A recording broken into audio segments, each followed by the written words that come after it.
Aujourd'hui, je sais que l'éolien peut susciter des interrogations et que le débat politique peut être virulent à ce sujet. Nous devons y être attentifs et agir pour renforcer chaque jour le soutien à cette énergie.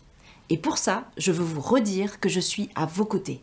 Oui, car à ceux qui s'interrogent sur l'éolien, ma réponse tient en 2 mots. Le changement climatique.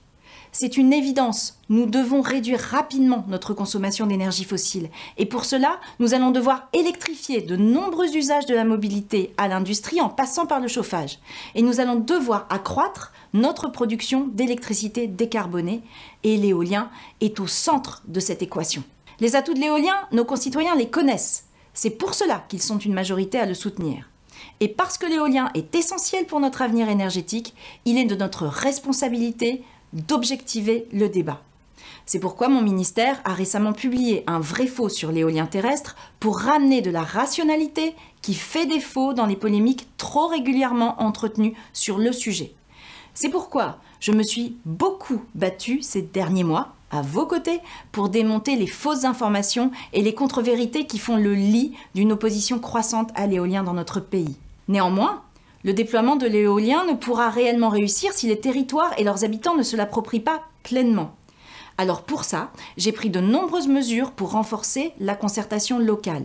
Par exemple, en rendant obligatoire les réponses des porteurs de projets aux observations formulées par les maires. Sur votre recommandation, nous allons également systématiser la création de comités de projet autour du maire qui permettront d'associer les parties prenantes très en amont. Donner plus de place à la parole des élus locaux, c'était une demande récurrente à laquelle nous devions répondre. Nous l'avons fait. Et je sais que bon nombre d'entre eux sont favorables à l'éolien. Je suis aussi convaincue que l'apaisement passe par une meilleure planification, une plus grande anticipation. Et c'est dans cette optique que j'ai demandé au préfet de réaliser une cartographie des zones propices au développement de l'éolien terrestre. Ces cartographies tiendront compte des enjeux paysagers, environnementaux, culturels ou militaires. Et elles nous permettront ainsi d'objectiver l'état des contraintes sur le développement éolien. C'est également dans cet esprit que nous créons les comités régionaux de l'énergie qui seront chargés de définir des objectifs de développement des énergies renouvelables à l'échelle régionale. Enfin, le gouvernement a pris des mesures pour accompagner les collectivités territoriales qui souhaitent s'impliquer dans les projets éoliens. Je pense notamment au réseau de conseillers éoliens et photovoltaïques que nous mettons en place dès cet automne dans nos territoires. Chers amis, j'ai réuni il y a quelques mois les acteurs de la filière éolienne. Je vous ai demandé de travailler sur des propositions pour améliorer l'acceptabilité des projets. Je veux souligner ici la qualité des propositions qui m'ont été transmises. Nous les avons présentées ensemble et ce fut, je puis vous l'assurer, un signal fort de la maturité de votre filière. Comme vous, j'en suis convaincue.